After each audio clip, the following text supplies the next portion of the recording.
for entertainment purposes only. And if you want true legal advice, contact your own lawyer. House Democrats are going to make it easier to take the White House to court. Denise, how are they going to do that, and why is that, or may that be a problem? Well, they're going to empower the committees themselves to be able to enforce contempt. So if the committee issues a subpoena and that subpoena is ignored, then they can go directly and civilly try to enforce their subpoena power. Now, why is that a problem? Because everybody says, be careful what you ask for, because if you start this and you go down this road, what's going to happen when the House is now controlled by the Republicans? I mean, it's very much like the nuclear option that Fred talked about earlier. It can be used against you, too. Do you really want the committees to have that power, or is it the full House itself that should vote to hold somebody in contempt and use the power? Because the current procedure, and the current procedure that they're claiming is too cumbersome, is that if the committee issues a subpoena and somebody doesn't comply with it, now it's got to go back to the House for a full vote of the House to determine whether or not they want to take that to the court to enforce it. And this change just lets everything happen in the committee. You guys just happen there. And so it kind of centralizes things. I mean, Congress has always been able to go to seek enforcement by the court. This just changes the number of people that have to vote to approve that. Yeah, and that's important because a lot of people in Congress, they're only 2-year terms, and so it's constantly churning over. And a full House vote, there may be congressmen that are coming up for the re-election, and they don't want to get into a controversial vote because they're afraid they won't get reelected. And it's Democratic Congress folks that are raising the concerns that this could be used down the road by somebody else. So this isn't just a Republicans fighting Democrats and we have issues on either side. The Democrats aren't all on board with this proposal.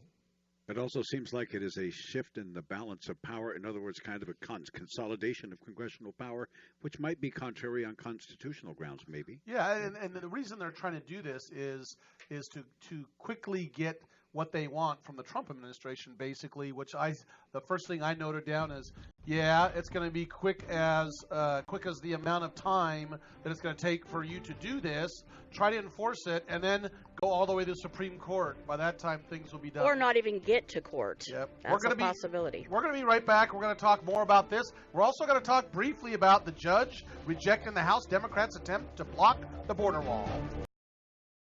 And again, it was a Trump appointee judge that's in the federal court, rejects the House Democrats' attempt to block the border wall. The big argument is the Democrats are claiming that, the Congress appropriates money, and you can't take the money where we say we're going to want it appropriated and do what you want with it. The president says, oh, yes, I can.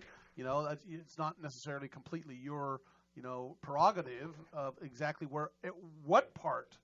I guess it's more of the details of what specifically that money goes toward. And they're like, oh, yes, we can. And so the judge said, basically, look, this lawsuit lacks standing. We as a court are not going to get involved in an argument between the between the executive and the legislative, or the House and the Congress.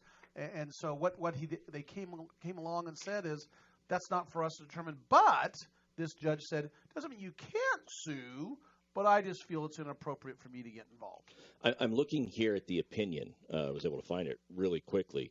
And the court, on page 1 of the opinion, right at the end of sort of the summary area before he gets into why he decided the way he did, it says, and while the Constitution bestows upon members of the House many powers, it does not grant them standing to hail the executive branch into court claiming a dilution of Congress's legislative authority.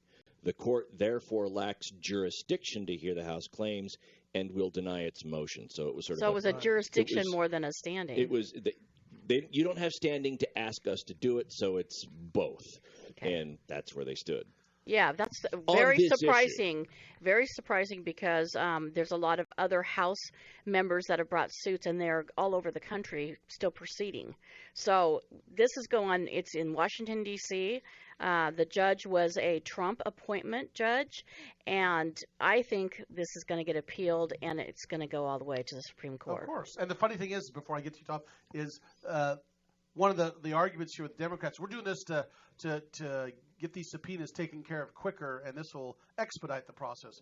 No, That was I'm back at the old one. I'm Yeah. sorry. I'm talking about this one. They're saying that all this will help expedite what they want. Everything doesn't get expedited. It just drags out in court longer. Yes. The prior one and the border wall one. Another unique thing about this particular holding is that one of the complaints about the judiciary recently, and actually going back to Marbury versus Madison, is this idea that the judiciary oftentimes is overstepping its boundaries and taking too much power upon itself in terms of what the court can do, overturning laws in the legislature. This represents an instance where a judicial official is actually acknowledging we don't want to take that power. We don't have that power. You guys go handle this yourself. So this is an instance where the court is actually coming out and saying, we're not going to overstep the bounds. We're not going to take this back to you, which goes contrary to a lot of But complaints there people have about the was court. a legal question, and the legal question was,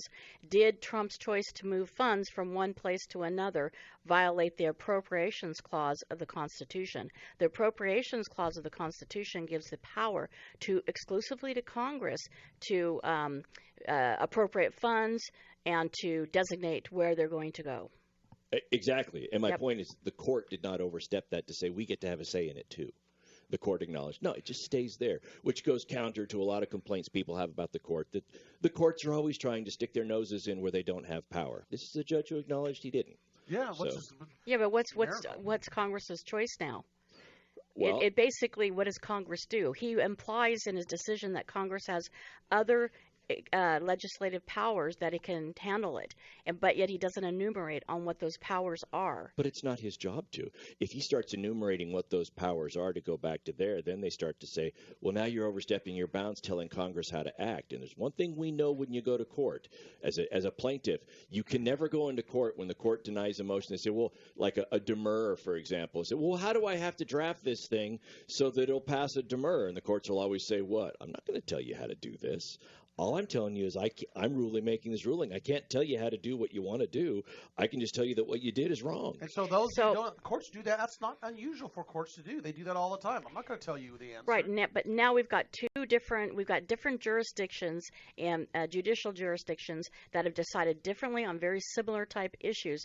Now we've got the Supreme Court looking at all of these, and now it's starting to come up. And I know the Supreme Court is going to look at this. This is going to be a good one. Previously, in a radio law talk, we covered a case where the court denied cert, chose not to hear something. It was on the case of fetal dealing with the Indiana abortion law, and the court said, we're not going to hear this because we don't have differing opinions from different courts. And under Rule 10 of the Supreme Court, that's one of the considerations that we have. So they didn't hear that because there was only one decision out there. This is a case that would comply with Rule 10 of differing opinions. We'll see if the Supreme Court takes it up. They say, quote, they like it to percolate. Yes. Like it to percolate. The judge orders Paul Manafort, according to Fox News, came out with this, and the reason I say that, I haven't heard it other than that. It might be out there, but Paul Manafort, don't forget, is the former Trump campaign chairman that was convicted and or sentenced to 7 years in prison. I don't know, was he convicted or did he plead? I can't remember. I don't remember. He ended up, I think, taking a plea in the second case. Yeah, the first case he was convicted of 8 counts, 8 felonies, Right. and they've kind of ranged from bank fraud to tax evasion, Right. and then in the second case, which involved the failing to register as a foreign agent, he actually pled in that case. And remember. Go ahead. Sorry, Denise. Well, I was just thinking he got kind of a light sentence. Everybody thought it was like 4-year sentence, and that a lot of people thought that was a little too light because he did not help and cooperate in the investigations. So then he got sent to the country club. Prison. Let's back up. What's interesting I was going to say about that was there are state court issues here, not federal. So therefore, everyone's like, oh, Trump will just let him out, right? Oh, yeah. He can't do that because it's state, not federal. That's right. And so Trump can't do at the very end, I'm just going to let a whole bunch of people out of jail. Yeah, Yep. he can't. What's the word? God, just space the word. Come on, Cal. What's the word? Release him. He can't pardon him. Pardon him. God, Thank we you. can't. It's third hour. We can't. So pardon him. But anyway, go ahead. He wasn't a minimum security. He was in a minimum security prison, and basically, I think it's the same one that Cohen went to, isn't it? I don't know. It's New York State judge just sent him over Yeah. to Rikers Island. Rikers Island, which is really harsh, and it anticipates seclusion. Because that's what Rikers is very famous for, is that they put people in seclusion as a disciplinary measure. My opinion is this is heavy-handed on the part of New York. Agree. I realize it's a difference between state and federal, but I'll just give you an example. Bernie Madoff. I think that what Bernie Madoff in his Ponzi scheme and the amount of money that he stole from people was far worse than what Manafort did in terms of income tax violations and evading and stuff. Bernie Madoff was terrible. He's serving his time federally in a medium security prison. I have read where he is now the baron of some sort of special oatmeal. He gets it and he sells it, and so he's doing all of that. But he's in a medium security prison despite all the money he stole from everybody and what he did. And here you've got Manafort, who's 70, in poor health, sending him to Rikers Island. It was a light sentence, but I think they took into consideration his age, and even a light sentence might be a life sentence for him and all that. This just feels heavy-handed. But see, between you and I agree with that. But you go back to these. These guys that are shooting people and killing violent people. I don't think a person that did something wrong, even intentionally committed some fraud, should be in that realm. I mean, that's not. And I know some people disagree with me, but you've got to be careful the type of people you're putting each other with. They won't live, And maybe you say, so what? But a guy that committed fraud is not the same as the guy that murdered someone with a knife. I agree. I agree too, but maybe it's because the political arena is such that Manafort has threats on his life, and the only place they really can keep him safe is in a seclusion. That's another part that we don't know. We don't know what the purpose is for sending him to Rikers. But if you've ever watched Special Victims Unit, have you seen that? Yes. They always threaten their witnesses with Rikers.